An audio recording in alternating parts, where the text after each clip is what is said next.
황기식 교수 스튜디오에 함께합니다. 안녕하십니까? 어서 오십시오. 안녕하십니까? 예, 반갑습니다, 교수님.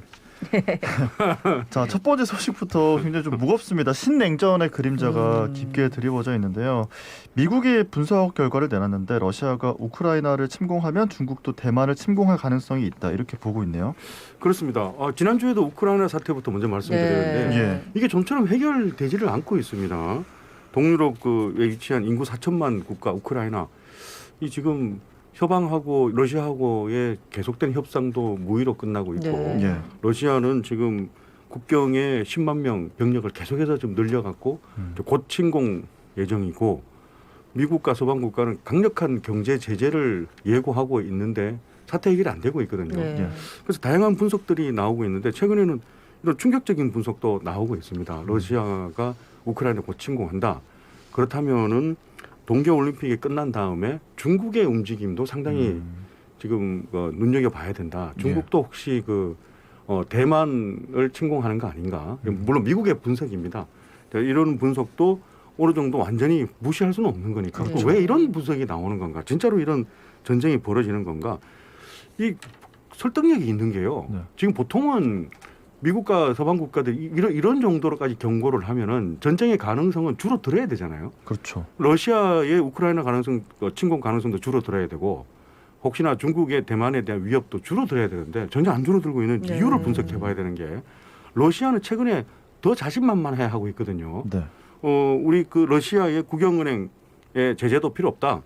견딜 수 있다. 중앙은행의 준비금 같은 것도 충분하고 네. 그리고 진짜 우리를 제재하겠느냐. 유럽에 대해서 러시아가 가스 공급, 에너지 공급을 50%나 하고 있는데 어떻게 우리를 제재하겠느냐라는 그런 데서 오는 자신감도 분석 설득력이 있지만 예. 역시 중국이에요. 중국이 주요 변수예요. 네. 이 서방 국가들의 경제 제재 위협이 전혀 먹히지 않고 있는 이유가 러시아하고 중국하고 최근에 완전히 미로를 간 게거든요.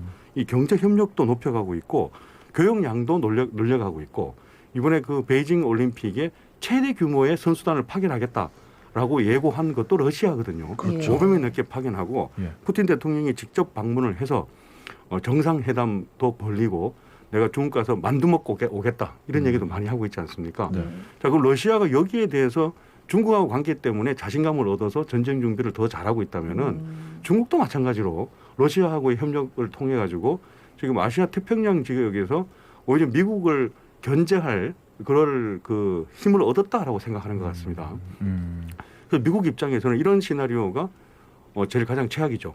우크라이나에서 러시아가 전쟁이 발발해서 네. 거기에 전력을 집중시키고 있는데 아시아 태평양 지역에서 중국 대만 문제가 벌어진다면은 네. 거기에 적극적으로 통제할 힘이 분산되는 분산되죠. 것이죠. 네. 예, 그런 시나리오가 가장 우려되는 거기 때문에 지금 이런 미국 측의 우려스러운 분석도 나오고 있다고 봅니다. 네. 우크라이나 사태가 좀 빨리 해결돼야 됩니다. 예.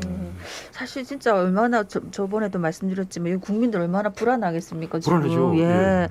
이번만큼은 이런 분석이 다 틀렸으면 좋겠네. 다음은 오미크론 때문에 지금 온 나라 전 세계가 난리도 아닌데 지금 일본 같은 경우에 어제 6만 명이라도 오늘 보니까 또 확진자가 7만 명을 돌파했던 이런 기사도 있고 미국, 영국은 사망자가 엄청나게 나왔고 동남아, 중남미까지 지금 완전히 엉망이라면서요. 아이고 진짜 오미크론 이거 대확산이네요. 네. 정말. 일본 검색해보기에 겁납니다. 지금 네, 말씀하셨지만 예. 어제만 해도 6만 2천 명이던 아침에 검색해보니까 7만 명을 돌파했더라고요. 네. 누적 확진자도 240만 명이면 이게 좀 꽤나 엄청난 거죠. 그리고 의료 체계도 지금 과부하가 걸릴 수밖에 없다고 봅니다. 그런데 일본이 지금 7만 명 돌파한 신규 확진자에서 90%가 오미크론이더라고요. 오미크론 감염자더라고요. 그래서 일본이 지금 이런 7만 명을 돌파하면은 더 이상 감염자를 줄이는데 포커스를 맞춘다기보다는 이 사망자를 줄이는 데 포커스를 맞춘다라고 이렇게 보도가 나오고 있거든요. 이런 네. 부분도 우리가 좀 잘 봐야 될 것 같고요. 네. 일본만 그런 거 아니라 중국도 사실 지금 올림픽 코앞에 두고 정말 제로 코로나 정책 펼쳤잖아요. 네. 그렇죠. 그러면 경제에 대한 어떤 그런 부정적인 효과, 영향도 무시하고 그걸 감안하고 제로 코로나를 펼쳤는데 정책을 펼쳤는데 중국도 30명 넘게 발생을 하더라고요. 네. 이러면은 이건 올림픽 개막이 코앞인데 이게 오늘 30명, 내일 30명, 모레 40명 이렇게 되는 게 아니지 않습니까? 네. 이 오미크론의 거의 특성상 두 배 오늘 30명이면은 내일 어떻게 될지 네. 모르는 거잖아요. 일본 사례가 12월 말에 그때 300명이었거든요. 네. 그렇죠. 불과 한 달 전에 300명이었는데 한 달 만에 지금 7만 명이 됐지 않습니까? 네. 그 중국도 오늘 34명이면 내일 어떻게 될지 모르는 거기 때문에 올림픽에 미치는 영향도 봐야 되고 안 그래도 성화봉송이 다 취소한다고 어제 그렇다더라고요. 보도가 그럴 수밖에 나오더라고요. 없겠죠, 지금. 얼마나 준비를 많이 했는데 네. 필리핀 같은 동남아 국가 필리핀 3만 명으로 급증했더라고요. 3만 명. 네. 예. 그다음 지구 반대편에 중남미를 한번 살펴봤거든요. 네. 예. 중남미도 지난주 전체를 봤더니만 어유 700만 명이 넘어가더라고요. 아유, 확진자가. 진짜 칠년은 뭐 많네요. 150%는 하루에 계속 증가하고 있으니까 예. 이런 보도는 이제 충격적이지도 않습니다. 뭐 150% 증가 이런 거는. 그리고 병원에 이제 더 이상 신규 환자를 못 받겠다라고 병원에서 이 거부하는 사태까지도 네. 나오고 있으니까 예. 의료 시스템이 붕괴됐다고 봐야 됩니다. 근데 그 코스타리카는 2월 초에 바로 이제 몇 주 후에 2월 초에 대통령 총선 투표가 있는데 네. 이 선거를 어떻게 해야 될지 거기에 대해서도 얘기가 나오고 있더라고요. 이 환자들은 참 그 투표할 권리를 막아야 되는 것인지 네. 어떻게 되는 건지 그렇네요. 이런 문제도 생기고 있고 영국하고 미국은 이 사망자 수를 지금 어떻게 통제를 못 하고 있어요. 하루 사망자 수가 최다 기록이 나오고 있어요. 영국 440명이고 네. 미국은 2,100명이니까 사망자 수가 만만치가 않습니다. 그런데 오미크론 여기에 대해서 백신 제약사들의 발표도 좀 눈여겨보고 있거든요. 네. 우리 뭐 의료 전문가는 아닙니다만 백신 제약사들이 발표하는 성명 같은 거 이래 보면은 화이자 지금 임상 실험 시작했지 않습니까? 네. 오미크론 백신 네. 했는데 1,400명 정도로 시작했더라고요. 근데 3월 말까지 최대한 오미크론 백신을 만들겠다고 하는데 저는 글쎄요. 거기에 대해서 발표를 할 때 자세하게 발표를 하지 않습니다만 네. 한 번도 맞지 않은 사람에 대해서 어떤 효과가 있고 최근에 우리 부스터샷까지 다 맞은 사람에 네네. 대해서는 어떤 효과가 있는지 이 자세하게 좀 밝혀야 될 것 같습니다. 3월 말이면 얼마 안 남았거든요. 네. 그러게 이제 오미크론이 증상이 좀 경미하다고는 하지만 좀뭐 보시다시피 전파력이 너무 심하고 부산도 700명이 넘게 그러니까요. 확진자가 나오면서 좀 상황이 좋지 않기 때문에 오늘도 다들 건강 잘 챙기시면서 마스크 잘 착용해 주시기 바랍니다. 자, 세 번째 소식은요. 한국과 같이 2011년부터 대만이 후쿠시마산 식품을 수입 금지했었는데 곧 이 수입을 허용할 예정이라고 하는데요. 경제 동반자 협정 때문인 거죠. 그렇습니다. 뭐 이해는 할 수 있겠습니다만은 이르면 오늘 이 후쿠시마산 일본 식품 수입을 발표할 예정이거든요. 네. 예. 오늘 이제 그 드디어 2011년이니까 한 10년 만에 11년 만에 후쿠시마산 식품을 수입을 허락한다라고 발표할 지금 예정입니다. 예. 그런데 우리 한국에 미치는 영향도 있겠죠. 한국하고 지금 대만하고 이 부분에 있어서만큼은 상당히 보조를 맞춰 예, 왔으니까요. 같이 가고 있었는데. 근데 저는 이렇게 발표를 안 할 거라고 봤는데 네.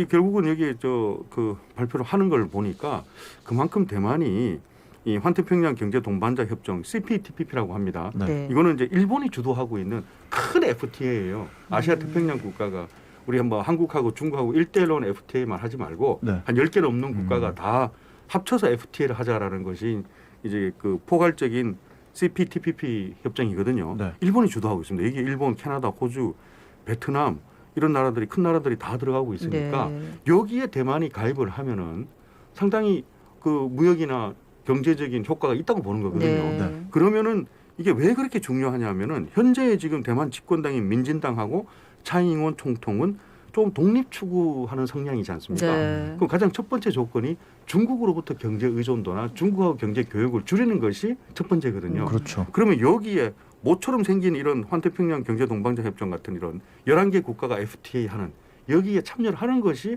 최우선 관심사라고 볼 수 있겠습니다. 네. 자, 그렇다면 뭘 내줘야겠습니까? 일본이 주도하고 있는 FTA 협정이니까. 아, 그러면 후쿠시마산. 후쿠시마산 아이고. 식품을 수입할 예. 테니까 우리 여기에 그 호의적으로 가입할 수 있도록 해달라라는 그런 일종의 주고받기식이 되는 거겠죠. 네. 자, 그러면 우리가 관심을 가지는 거는 뭐 그런 결정을 하는 것은 대만의 결정이니까. 네. 자, 그리고 우리 한국도 여기에 가입 신청을 해놓은 상태거든요. 그럼 대만 사례가 지렛대로 작용을 네. 해서 일본이 대만 사례 봤으니까 한국도 여기에 가입을 하려면은 후쿠시마 해라. 식품 수입 허용하라라고 압력이 들어올 수 있죠. 네. 우리 정부의 대응은 다를 거라고 기대합니다. 네. 그다음 내용은 이제 전 세계 각국 정부 트위터 게시물 삭제 요청 순위가 나왔는데 한국이 5위라고요? 그렇습니다. 트위터에 개인이 삭제 요청할 수도 있고 정부가 요청할 수도 있는데 이번에 각국 정부가 공식적으로 트위터에 삭제해 주세요라고 요청하는 것이 작년이 최고였다고 합니다. 2020 점점 늘어나고 있는 것이 네네. 삭제해 주세요라고 하는 게 법정 요구 20만 건도 되고 어떤 계정에 대해 4만 건이 넘는데 어떤 나라가 가장 많이 삭제해 주세요 요청을 했나 하면 1위가 일본이고요. 네. 2위가 러시아, 터키, 인도, 한국이 5위입니다. 이 5개 나라가 트위터에 삭제해 주세요라고 요청한 국가의 95%가 된다는 네. 거죠. 네. 그러면 중국도 있고 뭐 있을 텐데 음. 중국하고 북한은 트위터에 SNS 접속 그렇지. 차단되고 있으니까 예. 통계에서 제외되고 있고 네. 여기에 대부분 이런 비판 같은 것도 있습니다. SNS라는 거는 개인이 그냥 의견을 올리고 하는 건데 정부가 나서서 이걸 삭제해 주세요로 하는 것이 계속해서 올라가고 있다면은 개인의 사생활 표현이나 뭐 사생활 자유 같은 것이 통제받는 것이 아닌가 이런 우려 사항도 있겠지만은 네. 저는 또 반드시 그렇게 생각하지는 않아요. 거기에 삭제 요청이 된 내용들이 대부분 다 국민들에게 허위 정보를 제공한다거나 그다음에 또 혐오 표현을 한다거나 네. 어떤 인종적으로 혐오 표현을 한다거나 이런 부분 그다음에 성착취 같은 게 있지 않습니까? 네, 또 네, 특히 네. 아동 학대 같은 네. 이런 거에 대해서는 정부가 나서서 오히려 강력하게 이런 걸 다 삭제해 주세요 그렇지. 요청하는 것은 예. 바람직한 부분이 있다고 생각을 합니다. 예, 뭐 표현의 자유 얘기도 할 수 있겠지만 사실 똑바로 얘기하면 얼마나 이상한 게시물이 많으면 일하겠노 싶은 생각도 드네. 예. 정말 그렇습니다. 자, 드디어 마지막 소식인데요. 1년 넘게 공석이던 주한 미국 대사가 드디어 이제 임명이 됐습니다. 대북 제재 조정관 출신인 필립 골드버그가 임명이 됐네요. 그렇습니다. 1년 넘게 기다리지 네. 않습니까? 네. 또 그리고 같이 기다리면 괜찮은데 저 중국 대사, 일본 대사는 또 임명이 됐잖아요. 네, 네, 네. 그렇죠. 그래도 또 상당히 거물급이 임명이 됐었거든요. 그 한국은 도대체 누구를 임명하나? 그런데 그 동안에 우리도 예상을 했고 네. 또 언론 보도 같은 것도 어떤 후보군들이 있었잖아요. 거기서 예상하지 못했던 사람을 임명을 했습니다. 필립 골드버그는 현 그 콜롬비아 대사이고 또 네. 필리핀 대사도 역임한 직업 완전히 정통 외교관이거든요. 네. 일본 같은 경우보다도 정치인을 대사로 임명했지 않습니까? 네, 네. 전 시카고 시장 같은 사람을 임명을 했거든요. 한국은 그런데 여러 가지 이유로 지난번 대사도 해리 해리스도 군 출신이었거든요. 네, 네. 그렇다면 직업 외교관 출신이 왔으면 좋겠다라는 그런 기대도 있었는데 그 기대는 충족이 됐습니다. 예. 그리고 1년 만에 그 임명했기 때문에 너무 늦었다라는 것도 좀 해소가 됐고요. 그리고 우리도 대통령 선거도 있고 네. 대통령 취임도 5월이기 때문에 그 전에는 취임식에는 진짜 그 주한 미국 대사가 참여해야 되는 거 아니냐라는 네. 그런 기대도 이번에 충족이 됐습니다.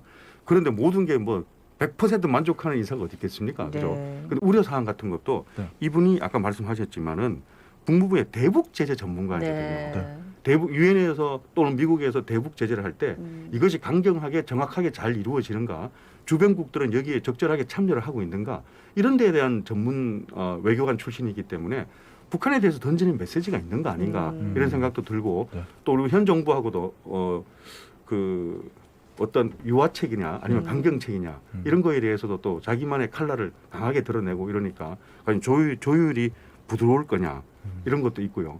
또 중국이 하고 일본이 대북 제재에 미온적이거나 이랬을 경우에 중국하고 일본하고 주한 대사가 잘 조율할 수 있을 것이냐 이런 약간의 우려도 있습니다. 그러니까 어쨌든 뭐 종전선언 이런 것까지 기대를 하고 있었는데 약간 조금 너무 강경한 분이 된 건 아닌가 하는 걱정도 사실 되기는 되네 보니까. 예. 자, 오늘 말씀은 여기까지 듣도록 하겠습니다. 교수님 고맙습니다. 고맙습니다. 감사합니다. 네, 지금까지 동아대학교 국제전문대학원 황기식 교수였습니다.